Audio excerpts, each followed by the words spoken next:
Kapag ang presyo ng tawag ay nagiging kaluwalhatian ng tumatawag, Episode EFE 14. Huwag manglupaypay, katapangan sa pagdurusa. Epeso, mga kayamanan kay Kristo. Ang misteryo na nahayag, ang tawag ni Pablo. Key passage, Epeso 3:13. Kaya't nakikiusap ako sa inyo na huwag kayong manglupaypay dahil sa mga pagdurusa ko para sa inyo, sapagkat ito ay inyong kaluwalhatian. Epeso 3:13, Magandang Balita Biblia. Parallel verse. Hindi lamang iyon, kundi nagagalak pa tayo sa ating mga pagdurusa. Yamang nalalaman nating ang pagdurusa ay nagbubunga ng tiyaga. Ang tiyaga ay nagbubunga ng subok na karakter, at ang subod na karakter ay nagbubunga ng pag-asa. Roma 5:3-4. Refleksyon. Himinto sandali at basahin ang Efeso 3:13 bago magpatuloy. Ang lalaking sumusulat mula sa mga tanikala. Sa nakaraang kabanata, nilakad natin ang mga pasilyo ng walang hanggang misteryo. Inihayag ni Pablo na sa kanya, ang pinakamababa sa lahat ng mga banal ay ibinagkaloob ang biyaya upang ipahayag sa mga hintil ang mga di masayod na kayamanan ni Kristo. Ito ay isang talatang puno ng paghanga at tunay na kababaang loob. Ngunit ngayon, sa talatang ito na tila isang panaklong, si Pablo ay gumawa ng hindi inaasahang pagbabago. Tumigil siya sa pagsasalita tungkol sa mga langit at tumingin sa kanyang sariling mga tanikala. At ang kanyang sinabi tungkol sa mga tanikala na iyon ay nagbabago ng lahat. Isipin mo siya sandali. Si Pablo ay nasa ilalim ng house arrest sa Roma. Isang Romano na sundalo ay nakatali sa kanyang pulso. Wala siyang kalayaang gumalaw. Gayunpaman, ang lumalabas mula sa kulungang iyon ay hindi isang reklamo. Ito ay isang panalangin para sa iba. Nakikiusap ako sa inyo na huwag kayong manglupaypay. Hindi siya sumusulat upang maawa sila sa kanya. Sumusulat siya upang hindi sila sumuko sa panlulupaypay. Mayroon isang bagay na malalim na mapanghimagsik dito. Ang bilanggo ay nagliligtas ng loob sa mga malaya. Ang nagtataglay ng mga tanikala ang nagpapanatili ng sigla ng iglesia. Hindi ba ito mismo ang ebanghelyo na baliktad na hindi kayang unawain ng mundo? Ang kahulugan ng panglulupaypay. Ang salitang ginamit ni Pablo ay nagmula sa Griegong ekakeyo na nangangahulugang mawalan ng puso, sumuko sa moral na pagod, magpatigil sa ilalim ng naipon na presyon. Hindi lamang ito ang pakiramdam ng kalungkutan sa isang sandali. Ito ay ang panloob na paglubog kung saan nagsisimulang humina ang pananampalataya dahil ang mga kalagayan ay tila sumasalungat sa ipinangako ng Diyos. Nakita ng mga taga-Epeso ang kanilang apostol na nakakulong. Nakita nila ang taong nagdala sa kanila ng ebanghelyo na nakatali ng kadena dahil sa parehong ebanghelyong iyon. At ang tukso ay makatwiran. Kung ito ang nangyayari sa mensahero, ano ang naghihintay sa atin? Ang panglulupaypay ay hindi laging nagmumula sa intelektual na pag-aalinlangan. Minsan nagmumula ito sa pagkita ng pagdurusa ng mga minamahal natin para sa isang adhikaing tinanggap din natin. Alam ni Pablo ang panganib na iyon, kaya hindi siya tumahimik, sapagkat ang katahimikan ng nakakulong na pastol ay maaring bigyang kahulugan bilang katibayan na pinabayaan ng Diyos ang adhikain. Ang pinakakatuwang argumento sa mundo. Ngunit, hindi lamang sinasabi ni Pablo sa kanila na huwag manglupaypay. Nagbibigay siya ng dahilan. At ang dahilan ang nagpapalabas ng kakaibang pagkatangi ng talatang ito, sapagkat ito ay inyong kaluwalhatian. Ang kanyang mga pagdurusa, sabi ni Pablo, ay ang kaluwalhatian ng mga taga-Epeso. Hindi ang kanilang kahihiyan, hindi ang kanilang problema, ang kanilang kaluwalhatian. Ang pangangatwiran ng mundo ay kabaliktaran. Kung ang iyong leader ay nagdurusa, may nagkamali. Ngunit ang pangangatwiran ng kaharian ay ganap na binabaliktad ang ekwasyon.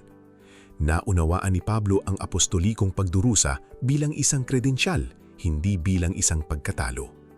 Nagdurusa ang apostol ng tiyak dahil ang mensaheng kanyang dala ay totoo at makapangyarihan. At ang mundong lumalaban sa mensaheng iyon ay nagpapatunay nito sa pamamagitan ng pag-atake sa mensahero.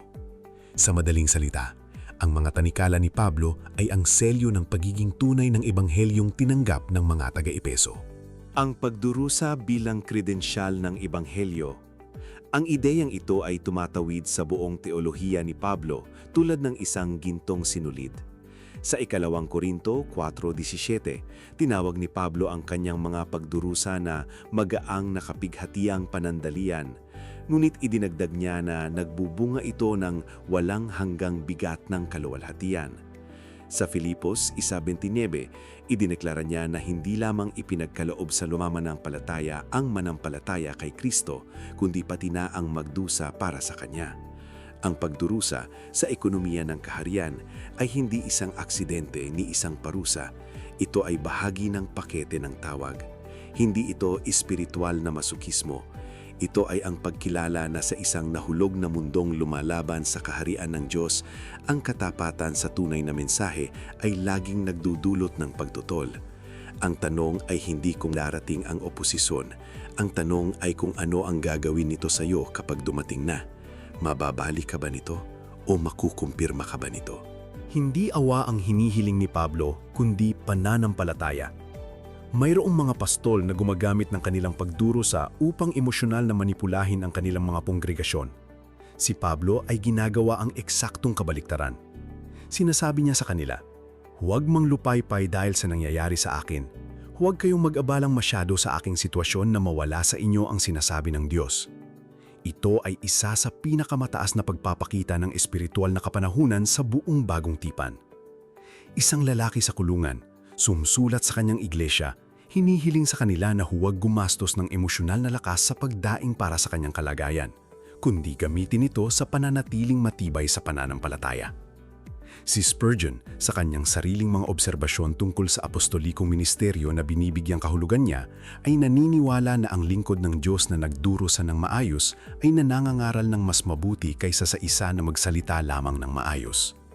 Hindi nangangaral si Pablo mula sa mataas na pulpito, nangangaral siya mula sa sahig ng isang kulungan. At ang sermong iyon na walang salita, ang sermong ng mga tanikala na tinanggap ng may kagalakan at pananampalataya ang umaabot ng pinakamalalim sa puso ng mga taga-Epeso. Ang simbolo ng mga di masayod na kayamanan. Sa buong seryeng ito ay sinundan natin ang isang simbolo, ang mga kayamanan kay Kristo. Hindi mga kayamanang naiipon, hindi mga kayamanang nagpoprotekta mula sa panganib, kundi mga kayamanang nagbabago ng kahulugan ng lahat ng nangyayari. Kasama na ang pagdurusa. Sa Kabanata 13, nakita natin na namangha si Pablo na siya ang tagapamahala ng mga kayamanang iyon. Sa kabanatang ito na 14 ay nakikita natin na ang parehong mga kayamanan ang nagpapahintulot na ang pagdurusa ay mabigyang kahulugan bilang kaluwalhatian at hindi bilang pagkatalo. Ang mga kayamanan kay Kristo ay hindi isang kalasag laban sa sakit. Sila ang salamin kung saan muling binibigyang kahulugan ang sakit. Kapag isinulat ni Pablo na ang kanyang mga pagdurusa ay kaluwalhatian ng mga taga-Epeso, nakikita niya mula sa pananaw ng langit, ang tila isang sakuna mula sa lupa. Ang tukso ng panlulupaypay at ang tugon ng pananampalataya. Ang espiritual na panlulupaypay ay isa sa pinakamatandang sandata ng kalaban. Hindi palagi itong umaatake sa pamamagitan ng hayagang maling aral.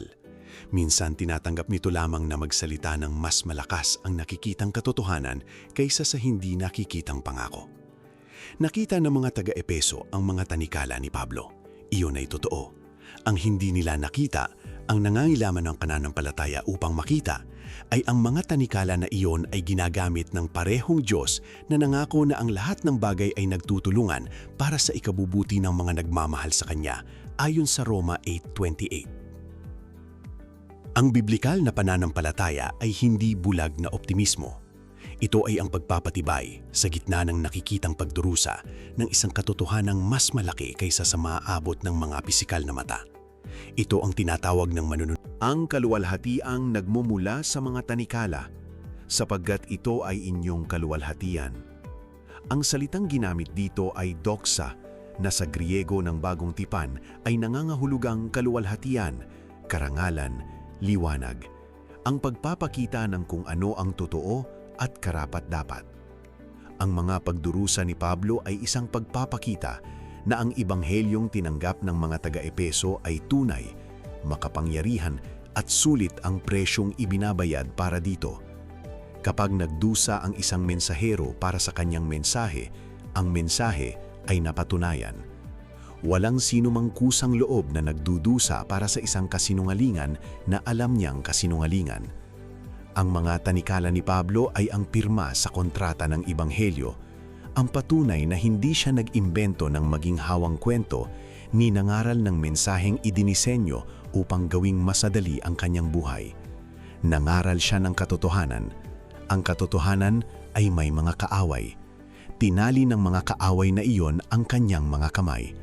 At ang mga tanikala na iyon ay, sa kakaibang paraan, ang kaluwalhatian ng lahat ng naniwala sa kanyang mensahe.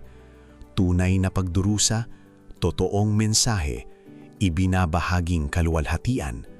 Ito ang ekonomiya ng kaharian na hindi maaaring kalkulahin ng mundo at hindi dapat kalimutan ng iglesia.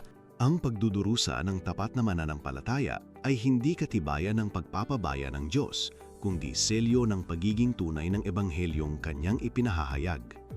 Kapag hinihiling ni Pablo sa mga taga-Epeso na huwag manglupaypay sa harap ng kanyang mga pagdudurusa, tinuturuan niya sila na ang pagdudurusa para kay Kristo ay hindi sumasalungat sa mga pangako ng Diyos, kundi nagpapatunay sa mga ito. Ang mga tanikala ng apostol ay hindi kabiguan ng Ebanghelyo. Sila ang pinakamakapangyarihang credential nito. Ang iglesyang nakakaunawa nito ay hindi lamang nakakaligtas sa pag-uusig, kundi sumusulong sa pamamagitan nito na may pananampalatayang hindi kayang gumawa o wasakin ng mundo. Praktikal aplikasyon. Bigyang bagong kahulugan ang iyong kasalukuyang pagdurusa. Sa linggong ito, kumuha ng papel at isulat ang pinakamabigat na pagdurusa na iyong dinadala ngayon. Sa ibaba nito, isulat ang tanong na ito. Sa anong paraan maaaring maging bahagi ang sakit na ito ng layunin ng Diyos para sa akin at para sa iba? Isabuhay ang gawi ng pag-interpret ng pagdurusa mula sa pananaw ng kaharian tulad ng ginawa ni Pablo mula sa kanyang kulungan. Huwag hayaang ang pagdurusa ng iba ay magnakaw ng iyong pananampalataya. Kung mayroong isang leader, pastor, misyonero o kapatid kay Kristo na dumadaan sa isang matinding pagsubok, labanan ang tukso na tapusin na pinabayaan sila ng Diyos. Ipanalangin sila sa linggong ito sa kanilang pangalan, nahihilinin sa Diyos na alagaan sila at gamitin ang kanilang pagdurusa para sa kaluwalhatian ng Ebanghelyo, tulad ng hiling ni Pablo para sa kanyang sarili sa Pilipos 1:20. Mangaral sa pamamagitan ng iyong pagtitiyaga. Ang pinakamakapangyarihang patutuo na maaari mong ibigay sa linggong ito ay hindi isang mahusay na purmulang pahayag, kundi ang iyong saloobin sa harap ng kabaliwan. Tukuyin ang isang sitwasyon kung saan karaniwang susuko ka sa panlulupaypay o reklamo at sadyaing piiin ang kabaliktaran na tugon, ang nakikitang pananampalataya, ang pasasalamat sa gitna ng kahirapan, ang kapayapaang higit sa pag-unawa ng Pilipos 4:7. Ikonekta ang iyong pagdurusa sa isang komunidad. Si Pablo ay hindi nagdusa sa emosyonal o espiritual na pag-iisa. Sumulat sa isang tao mula sa iyong komunidad ng pananampalataya sa linggong ito, maging tapat tungkol sa iyong pinagdadaanan at hilingin sa kanila na manalangin ng may layunin, hindi ng may awa, kundi ng may tiwala ng Roma 8:28 na ang Diyos ay gumagawa rin sa sakit na iyon. Closing Prayer. Ama na walang hanggan, ngayon ay tumitigil ako sa harap ng isang talata na nagbibigay sa akin ng kaguluhan sa pinakamabuting paraan. Sapagkat sinasabi nito sa akin na ang pagdurusa ay hindi tanda ng iyong kawalan, kundi ng iyong presensya sa gitna ng isang bagay na mas dakila kaysa sa makikita ng aking mga mata. Inamin ko na madalas kong bigyang kahulugan ang mga tanikala bilang mga tabiguan, ang mga sakit bilang katibayan na may nagkamali, ang mga kahirapan bilang patunay na nagkamali ako ng landas. Ngunit isinusulat ni Pablo mula sa kanyang kulungan at sinasabi sa akin na ang kanyang mga pagdurusa ay kaluwalhatian para sa iba. At pinipilit nito akong baguhin ang salamin kung saan tinitignan ko ang aking sariling buhay. Panginoon, bigyan mo ako ng biyaya na hindi manglupaypay. Hindi ang gawa-gawang tapang na gumuguho sa unang tunay na presyon, kundi ang tapang na nagmumula sa kaalaman na nakagapos ako sa isang layuning walang anumang hukuman sa mundong ito ang makakasagabal. Gawin mong ang aking pagdurusa sa iyong mga kamay ay maging credential ng ebanghelyong aking tinanggap. Na kapag nakita ako ng iba na dumadaan sa kahirapan nang hindi bibitaw sa iyong kamay, ang tanong na lilitaw sa kanila ay hindi kung kailan ako mababalik, kundi kung ano ang meron ako na wala sila. Ingatan ang bawat kapatid na ngayon ay nasa kanilang sariling kulungan, sa kanilang sariling pagsubok. Tinitignan ang mga dingding ng isang sitwasyong hindi nila pinili. Salitain mo sa kanila tulad ng sinabi mo kay Pablo, huwag silang manglupaypay, sapagkat ang kanilang pinagdadaanan ay nagbubunga sa iba ng isang kaluwalhatian na hindi pa nila nakikita. Sa pangalan ni Jesus na ipinako sa isang krus na binasa ng mundo bilang pagkatalo at binasa ng langit bilang walang hanggang tagumpay. Amen.